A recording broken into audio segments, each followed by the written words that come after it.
श्रीमद् भागवत महापुराण पंचम स्कंध एकादशो अध्याय। राजा रहुगण को भरत जी का उपदेश। नारायणं नमस्कृत्य नरं चैव नरोत्तमं देवीं सरस्वतीं व्यासं ततो जयमुदीरयेत्। जड़ भरत ने कहा, राजन, तुम अज्ञानी होने पर भी पंडितों के समान ऊपर ऊपर की तर्क वितर्क युक्त बात कह रहे हो, इसलिए श्रेष्ठ ज्ञानियों में तुम्हारी गणना नहीं हो सकती। तत्वज्ञानी पुरुष इस अविचार सिद्ध स्वामी सेवक आदि व्यवहार को तत्व विचार के समय सत्य रूप से स्वीकार नहीं करते। लौकिक व्यवहार के समान ही वैदिक व्यवहार भी सत्य नहीं है, क्योंकि वेद वाक्य भी अधिकतर गृहस्थ जनोचित यज्ञ विधि के विस्तार में ही व्यस्त हैं। राग द्वेष आदि दोषों से रहित विशुद्ध तत्वज्ञान की पूरी अभिव्यक्ति प्राय उनमें भी नहीं हुई है। जिसे गृहस्थोचित यज्ञ आदि कर्मों से प्राप्त होने वाला स्वर्ग आदि सुख स्वप्न के समान है नहीं जान पड़ता, उसे तत्वज्ञान कराने में साक्षात उपनिषद वाक्य भी समर्थ नहीं है। जब तक मनुष्य का मन सत्व रज अथवा तमोगुण के वशीभूत रहता है, तब तक वह बिना किसी अंकुश के उसकी ज्ञानेंद्रिय और कर्मेंद्रियों से शुभ अशुभ कर्म कराता रहता है। यह मन वासनामय, विषयासक्त, गुणों से प्रेरित, विकारी और भूत एवं इंद्रिय रूप 16 कलाओं में मुख्य है। यही भिन्न भिन्न नामों से देवता और मनुष्य आदि रूप धारण करके शरीर रूप उपाधियों के भेद से जीव की उत्तमता और अधमता का कारण होता है। यह मायामय मन संसार चक्र में छलने वाला है। यही अपनी देह के अभिमानी जीव से मिलकर उसे काल क्रम से प्राप्त हुए सुख दुख और इनसे व्यतिरिक्त मोह रूप अवश्यंभावी फलों की अभिव्यक्ति करता है।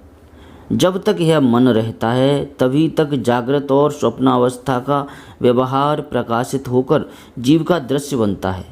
इसलिए पंडितजन मन को ही त्रिगुणमय अधम संसार का और गुणातीत परमोत्कृष्ट मोक्ष पद का कारण बताते हैं। विषयासक्त मन जीव को संसार संकट में डाल देता है। विषयहीन होने पर वही उसे शांतिमय मोक्ष पद प्राप्त करा देता है। जिस प्रकार घी से भीगी हुई बत्ती को खाने वाले दीपक से तो धुएं वाली शिखा निकलती रहती है, और जब घी समाप्त हो जाता है तब वह अपने कारण अग्नि तत्व में लीन हो जाता है। उसी प्रकार विषय और कर्मों से आसक्त हुआ मन तरह तरह की वृत्तियों का आश्रय लिए रहता है, और इनसे मुक्त होने पर वह अपने तत्व में लीन हो जाता है। वीरवर, 5 कर्मेंद्रिय, 5 ज्ञानेंद्रिय और 1 अहंकार, ये 11 मन की वृत्तियां हैं, तथा 5 प्रकार के कर्म, 5 तन्मात्र और 1 शरीर, ये 11 उनके आधारभूत विषय कहे गए हैं। गंध, रूप, स्पर्श, रस और शब्द, ये 5 ज्ञानेंद्रियों के विषय हैं। मल त्याग, संभोग, गमन, भाषण और लेना देना आदि व्यापार, ये 5 कर्मेंद्रियों के विषय हैं, तथा शरीर को यह मेरा है इस प्रकार स्वीकार करना अहंकार का विषय है। कुछ लोग अहंकार को मन की 12वीं वृत्ति और उसके आश्रय शरीर को 12वां विषय बताते हैं। ये मन की 11 वृत्तियाँ द्रव्य अर्थात विषय, स्वभाव, आशय अर्थात संस्कार, कर्म और काल के द्वारा सैकड़ों, हजारों और करोड़ों भेदों में परिणत हो जाती हैं, किंतु इनकी सत्ता से क्षेत्रज्ञ आत्मा की सत्ता से ही है, स्वतः या परस्पर मिलकर नहीं। ऐसा होने पर भी मन से क्षेत्रज्ञ का कोई संबंध नहीं है। यह तो जीव की ही माया निर्मित उपाधि है। यह प्राय संसार बंधन में डालने वाले अविशुद्ध कर्मों में ही प्रवृत्त रहता है। इसकी उपर्युक्त वृत्तियाँ प्रवाह रूप से नित्य ही रहती हैं। जागृत और स्वप्न के समय वे प्रकट हो जाती हैं और सुषुप्ति में छिप जाती हैं। इन दोनों की अवस्थाओं में क्षेत्रज्ञ, जो विशुद्ध चिन्मात्र है, मन की इन वृत्तियों को साक्षी रूप से देखता रहता है। यह क्षेत्रज्ञ परमात्मा सर्वव्यापक, जगत का आदि कारण, परिपूर्ण, अपरोक्ष, स्वयं प्रकाश, अजन्मा, ब्रह्मा आदि का भी नियंता और अपने अधीन रहने वाली माया के द्वारा सबके अंतःकरणों में रहकर जीवों को प्रेरित करने वाला समस्त भूतों का आश्रय रूप भगवान वासुदेव हैं। जिस प्रकार वायु संपूर्ण स्थावर जंगम प्राणियों में प्राण रूप से प्रविष्ट होकर उन्हें प्रेरित करती है, उसी प्रकार वह परमेश्वर भगवान वासुदेव सर्वसाक्षी आत्मस्वरूप से इस संपूर्ण प्रपंच में ओतप्रोत हैं।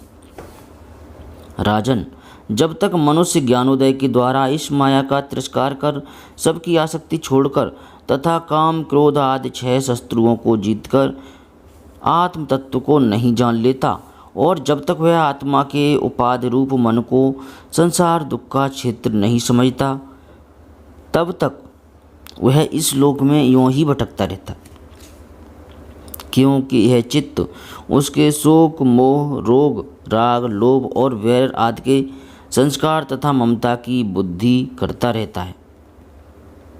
यह मन ही तुम्हारा बड़ा बलवान शत्रु है। तुम्हारे उपेक्षा करने से इसकी शक्ति और भी बढ़ गई है। यह यद्यपि स्वयं तो सर्वथा मिथ्या है, तथापि इसने तुम्हारे आत्मस्वरूप को आच्छादित कर रखा है। इसलिए तुम सावधान होकर श्री गुरु और हरि के चरणों की उपासना के अस्त्र से इसे मार डालो। श्रीमद् भागवत महापुराण पंचम स्कंद 11 अध्याय समाप्त। जय श्री